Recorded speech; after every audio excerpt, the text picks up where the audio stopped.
Our first keynote speaker today is Mahadeo Sukhai. Mahadeo is Canada's first blind biomedical research scientist with more than 20 years' experience as an academic researcher and educator. He is a key member of the Canadian National Institute of the Blind, where he serves as Chief Accessibility Officer, Principal Investigator for numerous research projects, and oversees their international affairs work.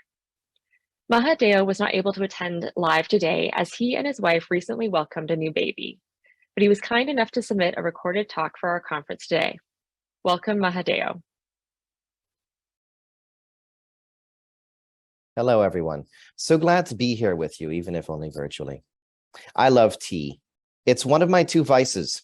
Books are the other. Drinking tea with a good book, that's pure bliss. In pre-pandemic times, my wife and I would often visit a few favorite coffee places in Kingston where we live.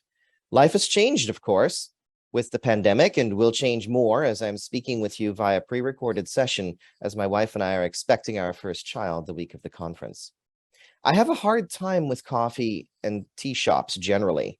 It's because of the selection process, not because I have a hard time making decisions. Most of the time I don't. Rather, I have a hard time reading the menus. The writing is too small. They're too far away. Usually the contrast is poor and there's a spotlight hitting the menu board at an awkward angle, causing ill-placed reflections or glare. And also because I never think to take my trusty monocular telescope with me to a purely social setting, and the distance and angle are too great for me to catch a clean magnified photo on my phone, even with one of the best iPhone cameras there is. I typically defer to my wife, having her go first and artfully creating more time for me to figure stuff out, or she'd read likely options out to me. If I were by myself or meeting a colleague, I'd have to employ different tactics. I'll tell you about the three places we visited most frequently. The first of these is a wonderful place to visit with a large selection of teas. In theory, I've discovered that not everything is available all the time, and their menu is best read online, except when they don't have something I want. In the first coffee shop, I'd usually ask the barista for options and have them read out the menu choices because they didn't have a handy menu to read on the spot, and their app had entirely too many options to do this quickly. In coffee shop number 2, the barista would helpfully point me to a very convenient menu with decent print that I could pluck from a stand next to the cashier and peruse quickly. In coffee shop number 3, they used to let me behind the counter to have a multi-sensory experience with the teas by exploring the little boxes of tea up close. 2.5 years on from the first pandemic lockdowns, they don't do this anymore, unfortunately. They've defaulted to the same strategy employed by coffee shop number 1, except without the inconveniently placed spotlights. Interestingly, coffee shop number 1 is part of a large chain with locations on almost every street corner. It feels like. Coffee shop number 2 is less ubiquitous and somewhat more classy. Coffee shop number 3 is a specialty coffee place and not part of a chain at all. Also notably, in pandemic times, it's possible to do delivery only from coffee shop number 1, not from number 2 or number 3. I want you to pay close attention to how I set the story up. I've presented the barriers that I encounter in reading menu boards and have tried to do so in descriptive ways that get at the functional issues those barriers represent, and more, have offered potential solutions to those barriers in my wording of them. I've also presented some of my more common solution finding techniques and explained that they're not always effective. At no point have I said to you that I have a seeing disability, and at no point did I tell you the diagnosis of what that was. But of course, that's a bit of a conceit. If you've read my bio or you look me up online, you know fully well that I do live with a seeing disability and that I've done so all my life. We often have a great trouble separating the terms diversity, accessibility, and inclusion from one another. We think that diversity, a representational term, is synonymous with the other two, and often we attempt to demonstrate our inclusiveness as a nation, a community, a business, or a team by pointing to our diversity. The confusion between accessibility and inclusion can be epic.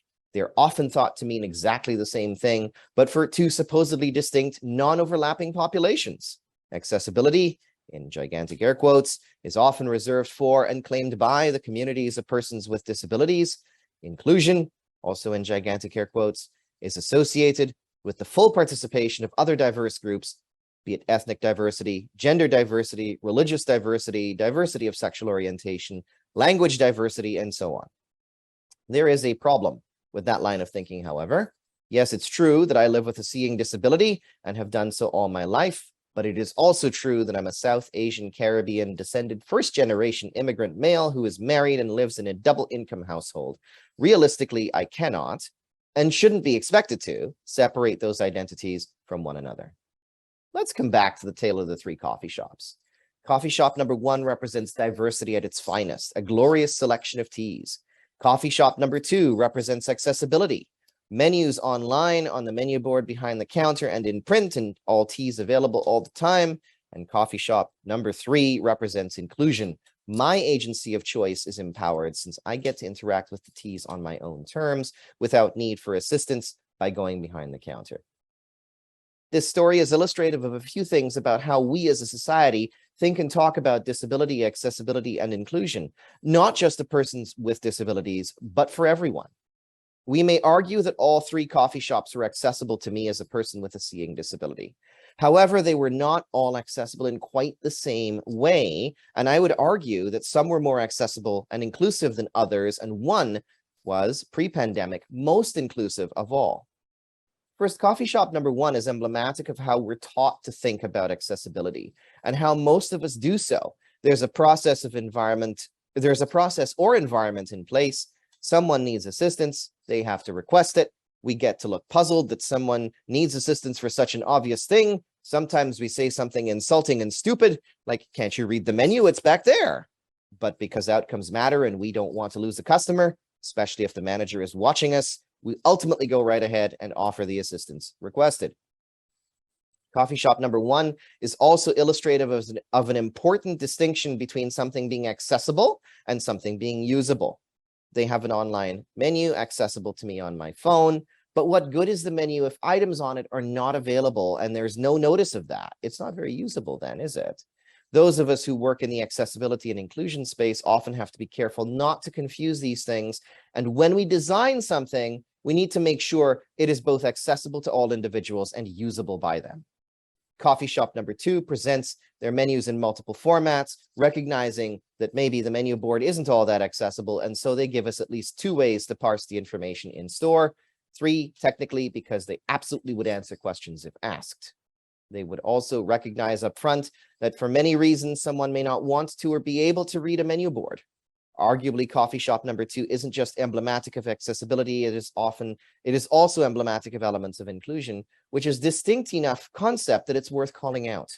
As coffee shop number 1 illustrates, one can be accessible but not necessarily inclusive unless you're stretching that definition of inclusion. Coffee shop number 3 offered a multi-sensory experience. Not only would they respond to questions and have a decent-sized print menu for perusal, but I could also take in information by smell and touch. Pre-pandemic, they offered a set of means by which just about anyone could absorb the information needed to make a decision, which is about as good an operating definition of universal design as I've ever come across, and had more elements of inclusion than coffee shop number 2.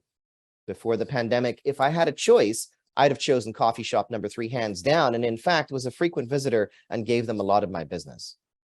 Coffee shop number 3 is illustrative, unfortunately, of what has happened in society as a result of the pandemic.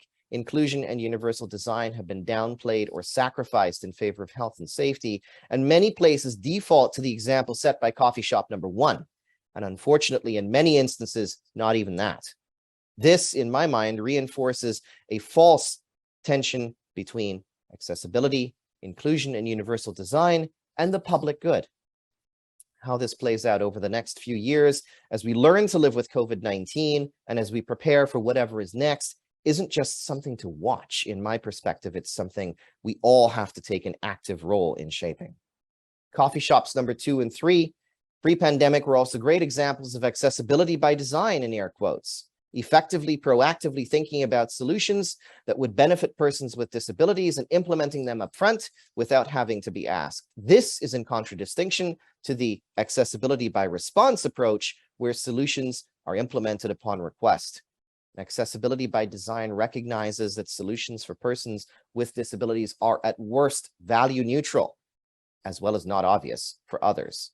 At best, solutions implemented in accessibility by design approaches are themselves beneficial for all persons, not just for persons who live with disabilities. By contrast, the reactive accessibility by response approach invites special solutions, in air quotes, customized to the individual making the request. We know accessibility by response by another name, personalized accommodations, and it is in fact the basis of how we think about accessibility in society, enshrined in human rights codes and cases, and built right into the framework of legislation such as the Accessibility for Ontarians with Disabilities Act. We take a person-centered approach where the individual who has the defined need asks, and in asking, describes what would work for them. There's a reason we do this, and it's because historically persons with disabilities had decisions and choices made for us, often with devastatingly negative consequences. Accessibility by design, an avenue of systemic change, sometimes naively resembles this old parental approach, which is unfortunate, particularly when we think of policies, practice, and processes, and how they are currently developed and implemented. And so we live in a world where I have to tell you that I have difficulty seeing in order for us to find accessibility solutions. We often think about accessibility as something done on demand. Personalized application of resources or just-in-time thinking has allowed us as a society to fall into a dangerous trap of waiting until somebody asks for something in order to do it. Think about personalized medicine in cancer for a moment. This used to be my field, so I can speak with some authority. The right treatment at the right time, at the right dose for the right person doesn't mean a scramble to find the drug the patient needs. It means being prepared to provide that drug to the patient when it is determined that's what they need, for example, through genetic testing. Or consider most elevators today. They have braille signage, embossed letters and numbers on buttons, and usually audio enabled. As someone with a seeing disability, I can confidently go into an elevator in a newer building and use it without too much kerfuffle. 50 years ago, I'd have needed help. The former is an example of proactive design thinking employed as an environmental solution. We have prepared so that an accessibility solution is there when needed, and this is another way to think about accessibility by design. The latter is an example of reactive thinking or accessibility by response. A solution, someone to assist in using the elevator, is created when requested. You can argue with me and say that a dedicated elevator person for an inaccessible elevator is still an environmental solution and an example of proactive thinking. And you're right, up to a point. What happens if that dedicated elevator person also has a disability? And again, what about my agency in being able to choose the floor I wish to go to on my own? Accessibility by design gets us into the realm of universal design, designing and implementing solutions that work for the greatest number, the greatest fraction of the time, or what coffee shop number 3 did before the pandemic. This often gets mistaken for solutions that work for the greatest number with minimum effort. Think the 80-20 rule, which depends on a logical and statistical fallacy, that there is such a thing as an average human being. I'm a biological data sciences person by training and by vocation. I'm going to cheerfully tell you that there is no such thing as an average human being, not genotypically, not phenotypically, and not by lived experience. Universal design also gets horribly misunderstood as leveling the playing field. If we stick with metaphorical meadows for a moment, I want you to consider that universal design is the equivalent of feeding that meadow miracle grow so that all blades of grass grow to the same height. Universal design is not mowing the meadow. In designing any interaction between a person and their surroundings, we need to take 3 things into account: the environment that we're in, the information we're interacting with, and the people around us who we also interact with. The tale of 3 coffee shops that I started with is illustrative in this way as well. Coffee shop number 1 is a paragon of environmental universal design. Like I said in the beginning, it's a wonderful place to visit. But so too were the other 2 coffee shops. Coffee shop number 2 did accessibility of information really well by picking up at least some of the principles of universal design for learning. The staff of coffee shop number 3, however, intuitively or consciously understood the principles of universal design, of social interaction, and the importance of flexibility, creativity, collaboration, and openness in interacting with their clients. At its very core, this model of universal design of social interaction requires us to put ourselves in the perspective of the other person: customer service agent to customer, service provider to client, healthcare practitioner to patient, teacher to student, employer to employee, and peer to peer. In that empathic perspective, the model asks us to consider the purposes of an interaction between us as humans and whether that core purpose is best served by rigorous applications of the policies we are often surrounded by. For coffee shop number 3, the ability for a customer to go behind the counter and interact with the tea doesn't invalidate the staff-customer relationship and encourage both one-time sale and long-term loyalty of this customer. Because now I know I'm not dependent on anyone, customer service agent or companion, to help me with that choice and purchase. My agency, my independence, and my empowerment as a human being were all preserved. The outcomes and impact of this approach are astonishingly easy to measure in the context of business, employment, education, healthcare. I could go on. We can directly measure reputational impact, impact on client satisfaction, outcomes and loyalty on service provision and on our staff, just to name a few. I'd like to offer a way of thinking about accessibility, a model, if you will, for us to follow as teams, organizations, and agencies in the world. We can imagine a stage 0 organization that has not begun to conceive of accessibility and inclusion in its work, staff, and activities. A stage 1 organization applies personalized accommodations on an ad hoc basis, while a stage 2 organization systematizes that approach via policy and practice, in effect, attempting an accessibility by design approach rooted in accessibility by response. A stage 3 organization begins to conceive of true accessibility by design by creating policies and practices that proactively strive for inclusion through implementing accessibility solutions. A stage 4 organization aims for universal design and environmental solutions, and a stage 5 organization applies principles of continual improvement to what a stage 4 organization does. When we think about these concepts in the context of the pandemic, we begin to envision the long-term ramifications of the past 2.5 years on accessibility in our society. A steady movement towards stages 3, 4, and 5 has been hopefully temporarily halted in favor of approaches more reminiscent of stages 0, 1, and 2. Couple this with the isolation, lack of mobility, and barriers to service faced by us as persons with disabilities during the pandemic, and we have an incipient, yet often hidden, accessibility crisis in society. Conferences and discussions like this offer some hope for the future. Communities coming together, recognizing our biases, being inclusive of us as persons with disabilities, and working to design solutions in our unique spaces and places, in effect, building a network of commitments and expertise, facilitate change, a renewed sense of optimism and progress.